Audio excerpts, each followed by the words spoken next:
I'm Bryan Rodriguez with the Lana Rodriguez Group, and I'm at a very special place, Mount Carmel Veterans Service Center. If you know a vet, or if you're a vet, this is gonna be your spot. Let's check it out.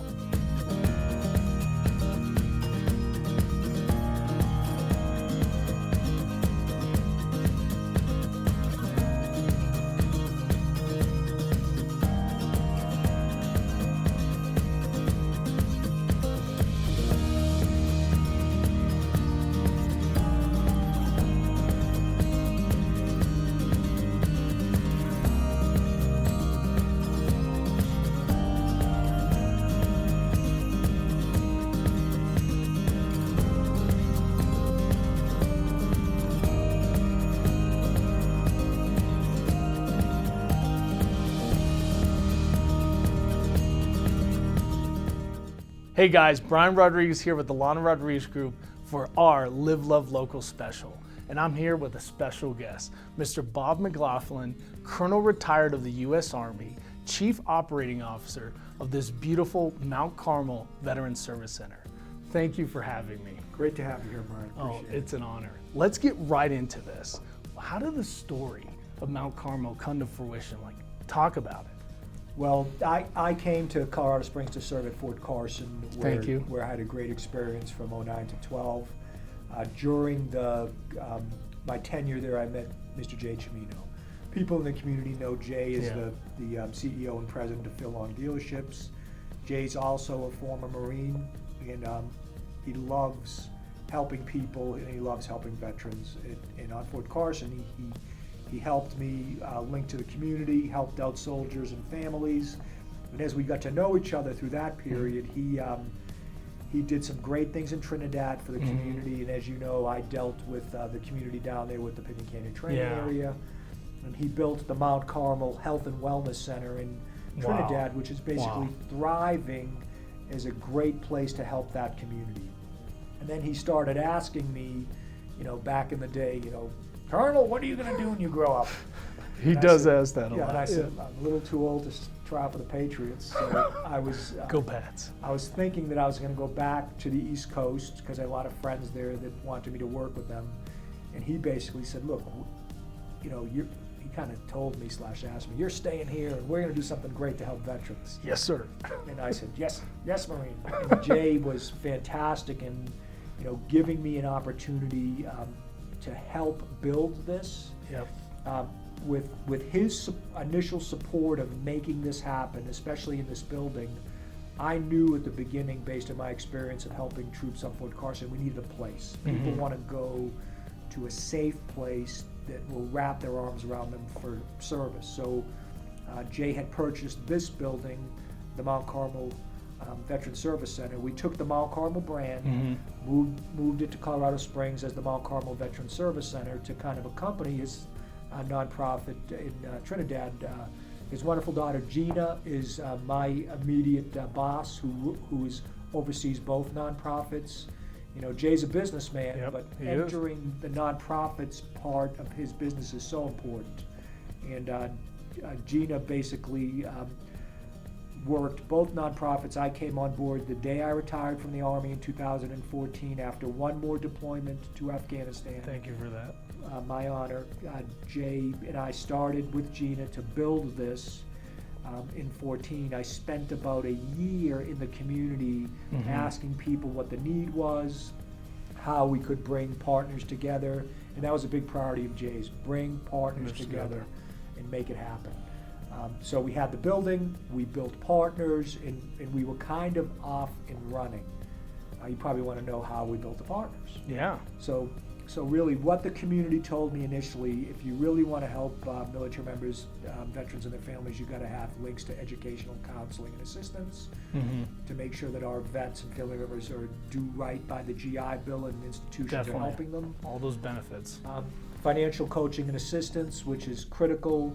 When we look at the terrible rate of veteran suicide in our nation, 22 a day, much of it is, in some cases, when you look at it, is linked to some financial despair. Definitely. Coupled by combat stress. So basically, to try to do that was very important. Legal, pro bono legal is also important with people in transition that are struggling, that might need legal assistance and can't afford it. We have pro bono lawyers in the building, which is great. And probably one of the most important thing we did up front is partner with the community here, and the county. El Paso County was great in coming on board. They actually brought a veteran service officer here. He's a fantastic VSO, David Donahue, and I'm proud to report that as of January, we now have 2 VSOs in assistance. So to have a veteran service officer here partnered with the community is fantastic. You and I have talked before about the importance of links to housing, whether it's transitional housing or permanent housing, or getting people into places that they can afford is important. So that's how it started. Definitely. With getting partners in those specific arenas. And then we learned through building partnerships, and before we opened the building the following year, we're approaching our 4-year anniversary with the doors open here in March, we built case management. Because having a place is so important, but having case managers that are going to deal with supportive services is critical. With veterans that are really in a bad place, that need a hand up, not a handout. Then we were fortunate enough to take over a program called Peer Navigators, Veteran Integration from Aspen Point, funded by the Coors Foundation, and we've had that program up and running for 4 years. It's remarkable that every day our veteran counselors, and we have an office on Fort Carson, and we're linked to the other installations, so that when people are in transition, they know once they have their DD-214 that there's somebody on the outside that can help them. That was Jay's vision. Make sure that you're there to help them. So our peer navigators are every day are counseling military members, veterans, and spouses on employment and transition. Resume writing, networking, interview skills, basically linking the need for service with veterans' need to be employed, and it's fantastic. Wow. Wow, I hope you guys count all that. There's an array of services, a buffet. I mean, you talked about Mr. Donahue. I mean, he's a great representation of Mount Carmel. I mean, you know, for me being a customer of Mount Carmel as well, I have firsthand experience. I mean, Mr. Donahue, he makes the interface with the veteran, with the VA, that much easier. And it reduces stress and it helps you get on your feet and move forward. But I mean, talking about all these services, I imagine it's not cheap. No, we have grown into an annual budget of about $2 million to keep the place going. We have about 20 employees that are delivering the services. One of the things I didn't talk about was behavioral health counseling. Wow. So the most important thing for me personally is to make sure that we're, you know, when you look at social impact here, you know, we want to be part of the national solution to prevent suicide among veterans, to prevent homelessness, to help someone who might be homeless get lifted up. We want to make sure we're preventing any addiction, and if somebody is addicted to medication or alcohol that needs help, we want to make sure we lift them up as well. We want to build strong families, because often due to combat stress, and spouses out there know that their loved one sometimes because of their stress creates problems in the family. We want to make sure that we're not just helping the veteran, but we're helping the family. So the behavioral health is critical. The thing that we're doing in behavioral health that's so important is we're working with universities and colleges around the state with their internships program. They're getting practical experience here. They're delivering services. We're to the point that we have a waiting list. We refer to other organizations as needed. And we want to make sure that, particularly in that case, we probably is an annual budget of almost $200,000 for the behavioral health. But if you look at the services that they're giving back to the community, it's almost $800,000. Wow! So it's a large return on investment. What we pride ourselves on is partnerships, public-private, partnerships, private-private, to be able to take the best of what people are doing in the community, linked to what we're doing here at Mount Carmel, so that 3 things happen, which is very important, that nobody falls through the cracks. 3 things. that if a veteran, military member, or family member is in need, they know that Mount Carmel, the beacon of support, is here for them. The other thing that's incredibly important as we look at issues that face our military-connected population, we want to connect to the right partners to work with us, either in the building directly to make it easy, have office hours in the building, or just partner with us in the community for good services.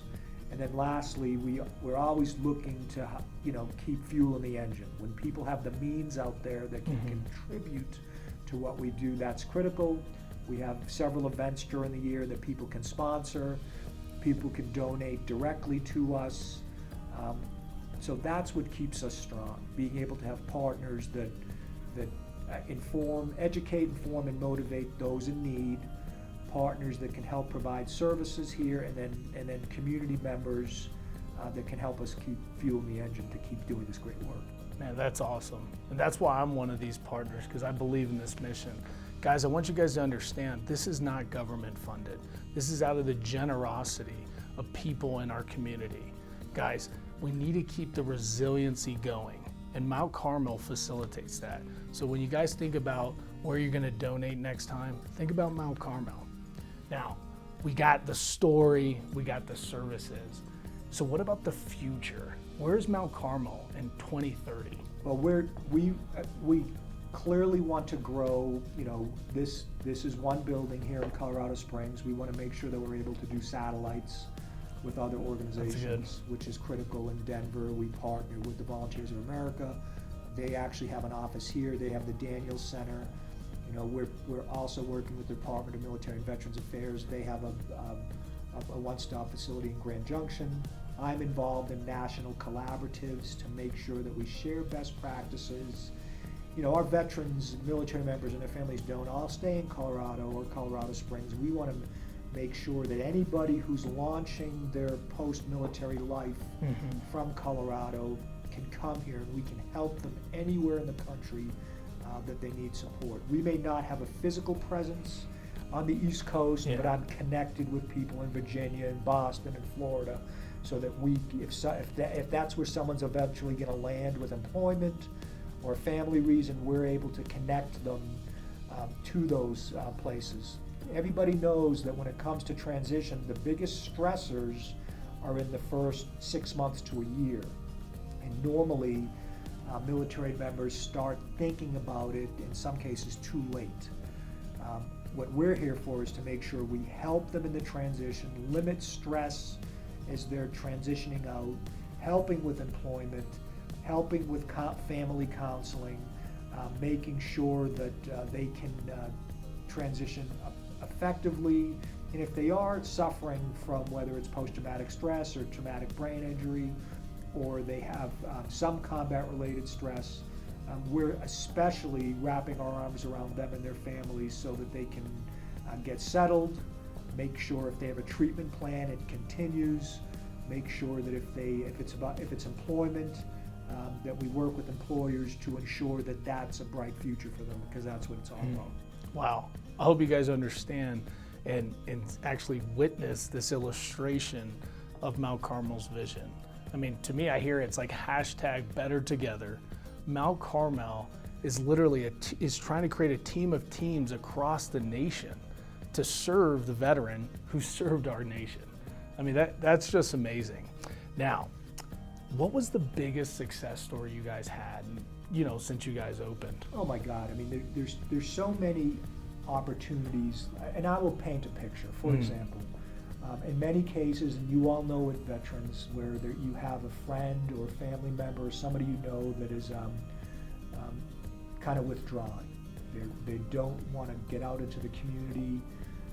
They're sitting at home on the couch. They may be self-medicating with alcohol. In my case, the most important, and everyone knows this, it's the spouse, man or woman. There are countless cases in the 4 years that our doors have been open where maybe a spouse comes in to see the veteran service officer and try to link to services, and then we will be able to, through a military spouse, bring a veteran in here and start the process where they were potentially intimidated to go to the VA, intimidated to go to an institution. When they come to the beacon of support, I mean, and you've seen it because you've been here, you see the ice melt. Yeah. And that's why we're here, to make sure that our vets feel comfortable and they start a process of upward mobility. And the other thing that's important, Brian, in your case, I mean, you're a successful veteran helping veterans. Yep. You know, I've always given a call to action to other vets in the community. If you know somebody, if you have the wherewithal to volunteer, if you can contribute, bring others along, because that's what it's all about. It's really about vets helping vets and building a strong community and making sure that nobody falls through the cracks. So the biggest successes I see is when a family comes together, when somebody who was hopeless, didn't know where to go, came here, and we started them on a path of success. We have so many, and you heard Alex Saturday night at the Pikes Peak Association of Realtors tell his story. Yep. You had a successful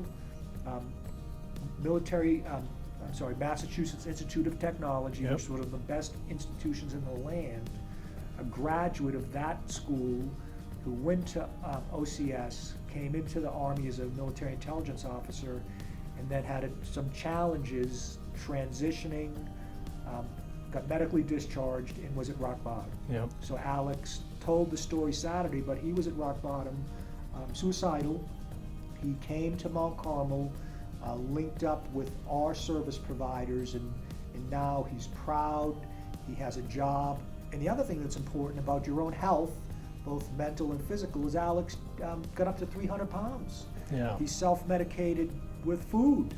And I remember seeing him years ago, and when he walked into my office 2 weeks ago, I mean, he had lost 80 pounds. Wow. He looked good, he felt good, and that's what it's all about, being able to provide hope where there might be hopelessness. Wow, what a case study. I mean, that's just one sample of the challenges that people walk in here with. But through the Mount Carmel Veterans Service Center, he came out that much better. And so that's a great story. I mean, I just can't wait to continue this story. Keep it going. It's been a pleasure. Thank you so much for your time. Thanks for everything you're doing. Yeah, of course, Appreciate it. guys. Please, guys, here's the contact information below. Please reach out to them. If you know a veteran, go find her, go find him, get him in here, because we're not going to leave anyone behind. Thank you, and have a good day.